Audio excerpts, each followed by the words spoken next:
Good afternoon students, मैं Sonal Karnal UPS मुकाम से क्लास 7th का साइंस का जो टॉपिक है हमारा न्यूट्रिशन एनिमल्स, उसमें हम आगे कंटिन्यू करेंगे आज absorption in the small intestine. इससे पहले हमने ऑसोफेगस और स्टोमक का फंक्शन पढ़ा, हमने लीवर का पढ़ा जिसमें हमने गॉल ब्लैडर वगैरह बाइल जूस के बारे में पढ़ा कि किस तरह बाइल जूस जो है उसका इंपॉर्टेंट रोल है डाइजेशन ऑफ फैट्स में। नाउ हमारा अब है absorption in the small intestine.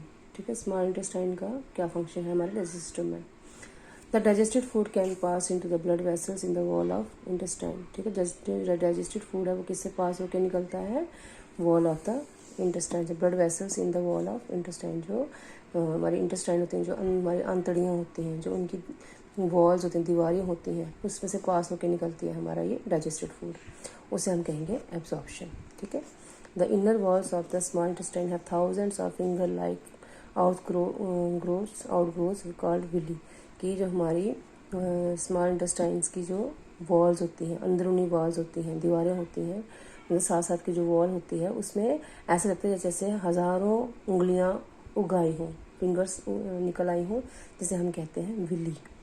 Can you guess what the role of the villi could be intestine. की विली मीन्स जो हमारे वॉल्स होती हैं, जो इंटेस्टाइन की इनर वॉल्स होती हैं, उसमें हज़ारों उंगलियां, फिंगर लाइक आउटग्रोथ, जैसे हमारी फिंगर्स होती है ना, वैसे ही लगता है जैसे कि फिंगर्स निकल आई हो हमारे इंटेस्टाइन में, उसे विली कहते हैं। तो विली का क्या फंक्शन होता है इंटेस्टाइन में। The villi increases the surface area of absorption. देखिए, अगर हम कोई पॉलीथीन लेते हैं, ठीक है, कोई लिफाफा लेते हैं, उसमें जब हम अपना हाथ डालते हैं, छोटा सा लिफाफा होता है, कोई छोटा तंग लिफाफा ले, मोमी कागज़ ले लें, उसमें अगर हम अपना हाथ डालते हैं तो उसमें गैप हो जाता है, वो थोड़ा सा बड़ा हो जाता है। उसी तरह ऐसा लगता है इंटेस्टाइन में, जैसे हम वो फिंगर्स इस तरह लगती है जैसे हमारे इंटेस्टाइन में गैप बन रहा हो, वो बड़ी हो रही हो, फूल जाती है इंटेस्टाइन, जिससे कि जो डाइजेस्टिव एरिया है वो बढ़ जाता है खाने का। ठीक है, मतलब अगर कोई पॉलीथीन है, कोई जैसे हमारी इंटेस्टाइन छोटी है, लेकिन जब वो फिंगर टाइप उसमें जब फिगर बन जाती है तो वो ऐसा लगता है जैसे हमारी जो इंटेस्टाइन है वो फूल गई है, बड़ी हो गई है। Each village has a network of thin and small blood vessels close to its. जो ईच विलेज, जो भी जितनी विलेज होती हैं, उनका नेटवर्क जो होता है वो बहुत ही पतली होती है, और उसमें स्मॉल ब्लड वेसल्स होते हैं जो कि अपनी सरफेस के साथ बिल्कुल जुड़े हुए होते हैं। The surface of the villi absorb the digestive food materials. ठीक है, जो विली होती हैं, वो जो इंटेस्टाइन के अंदर जो वॉल होती है, वो खाने को पचाती हैं। ठीक है, the absorb substances are transport via the blood vessels to different organs of the body where they are use to build complex substances such as proteins required by the body. जो हमारा पचा हुआ खाना होता है, जो हमारा खाना है, ग्लूकोज में चेंज हो जाता है, तो जो हमारी ब्लड वेसल्स होती हैं, जो खून की रगें होती हैं, उसके थ्रू वो पूरी बॉडी में, हमारी बॉडी में जाता है। ठीक है, दिस इज़ कॉल्ड एसिमिलेशन, उसे हम कहते हैं एसिमिलेशन। जितना प्रोटीन्स हमारी बॉडी को चाहिए होता है वो उस कम्प्लेक्स फूड से मिल जाता है। In the cells glucose breaks down with the help of oxygen into carbon dioxide and water energy is released. ठीक है, इन द सेल्स हमारी बॉडी में, हमारी किससे बनी, सेल्स से बनी हुई है। जो हमारे सेल्स होते हैं वो क्या करते हैं, glucose break down with the help, जो हमारा ग्लूकोज हम खाना खाते हैं उसको ब्रेक डाउन करते हैं, किसको, ग्लूकोज में, with the help of oxygen and oxygen into carbon dioxide. ठीक है, हमारे अंदर क्या है, हमारे अंदर कार्बन डाइऑक्साइड है, और बाहर से हम क्या लेते हैं, ऑक्सीजन लेते हैं। जब हम खाना खाते हैं तो हमारे जो सेल्स होते हैं वो करते हैं, हमारे खाने को, जो कम्प्लेक्स सब्सटेंस होता है उसको ब्रेक करता है ग्लूकोज में, पानी में। ठीक है, ग्लूकोज, जैसे हम बीमार होते हैं, डॉक्टर हमें ग्लूकोज चढ़ाते हैं ना, तो वही खाना जो है हमारा इनडायरेक्टली वही ग्लूकोज बन जाता है और हमारी ब्लड वेसल्स में दौड़ता है। तो जब ग्लूकोज में बदल जाता है, ब्रेक डाउन हो जाता है with the help of oxygen, oxygen की हेल्प से इनटू, फिर जब हमारे अंदर से कार्बन डाइऑक्साइड निकलती है, एंड वाटर एंड एनर्जीज, फिर हमारे इससे हमारी बॉडी को एनर्जी होती है। खाना खाते ही हमें ताकत कैसे आ जाती है, जब खाना खाते हैं हम तो वो ग्लूकोज में चेंज हो जाता है with the help of oxygen into carbon dioxide. ठीक है, और फिर हमें क्या निकलता है, एनर्जी निकलती है। ठीक है, पानी, जैसे हम पानी नहीं पीते हैं, पानी पीते हैं उससे हमें एनर्जी मिलती है। The food that remains undigested and unabsorbed enters into the large intestine. जितना खाना पचना होता है, जितना खाना हमें यूज़ होना होता है फूड हमारी बॉडी को, वो स्मॉल इंटेस्टाइन में रहता है। जितना हमें यूज़ नहीं होता है, कभी कभार हम एक्स्ट्रा खाना खा लेते हैं, और जो ज़रूरत नहीं होता है वो हमारा लार्ज इंटेस्टाइन में चला जाता है। ठीक है, अब लार्ज इंटेस्टाइन का क्या है, the large intestine is wider and shorter than small intestine.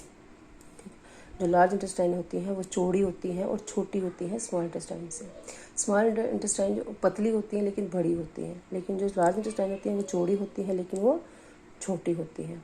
It is about 1.5 metre in length, सिर्फ 1.5 मीटर की लेंथ, जबकि वो 7.5 मीटर की लेंथ होती है उनकी। Its function is to absorb water and some salts from the undigested food material. जो digested food, जितना फूड हमें डाइजेस्ट होना चाहिए वो तो स्मॉल इंटेस्टाइन में चला गया।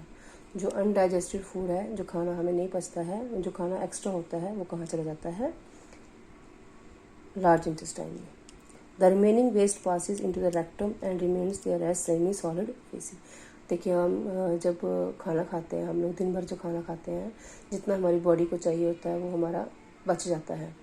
लेकिन जो खाना हमारा बच जाता है, हमारे अंदर जो एक्स्ट्रा खाना होता है, तो हम जब सुबह बाथरूम जाते हैं फ्रेश होने के लिए, पॉटी करने के लिए, तो वो बाहर एक्स्ट्रा खाना वो फेसिस के रूप में बाहर आ जाता है। The faecal material is remove through the anus from time to time, this is called egestion. हम टाइम टू टाइम फ्रेश होने जाते हैं, बाथरूम जाते हैं, तो वो हमारा जो एक्स्ट्रा खाना होता है वो हमें बाहर निकलता है, उसे हम कहेंगे इजेशन। ठीक है, तो ये फंक्शन है लार्ज इंटेस्टाइन का और स्मॉल इंटेस्टाइन का। स्मॉल इंटेस्टाइन का फंक्शन ये है कि वो खाना जो हमारा पचता है, ग्लूकोज में जो चेंज हो जाता है, तो वो स्मॉल इंटेस्टाइन में जाता है, और जो खाना एक्स्ट्रा बच जाता है वो हमारा लार्ज इंटेस्टाइन में जाता है। जो लार्ज इंटेस्टाइन में खाना जो वही खाना होता है जो एक्स्ट्रा खाना होता है, और वो जब फेशियल में चेंज हो जाता है तो वो एनस के थ्रू हमारा वो बॉडी से बाहर आ जाता है। ठीक है, तो इसके आगे है summary of the various steps in the process of digestion. ठीक है, ये समरी है कि डाइजेशन किस तरह से होती है। सबसे पहले है taking of food directly indirectly from plants through mouth. ठीक है, अपने मुंह से हम खाना खाते हैं, डायरेक्टली और इनडायरेक्टली हम किससे लेते हैं? प्लांट से। सबसे पहली प्रोसेस यही है। ठीक है, खाने को खाना।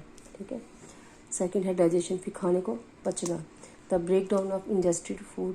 ठीक है, खाने in mouth cavity, stomach and small intestine, खाने का पच जाना। फिर पहले तो हमने क्या किया, खाने को मुंह में डाला, फिर खाने का पच जाना, तो माउथ कैविटी से स्टोमक में जाना, स्टोमक से फिर स्मॉल इंटेस्टाइन में, देन फिर एब्जॉर्प्शन।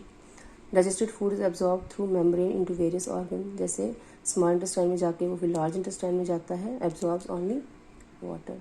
एसिमिलेशन हो गया, absorb food is incorporated into cell component. फिर जो एब्जॉर्ब फूड है, जो खाना हमारा छप जाता है, ग्लूकोज में जब चेंज हो जाता है तो वो हमारे सेल्स में दौड़ जाता है।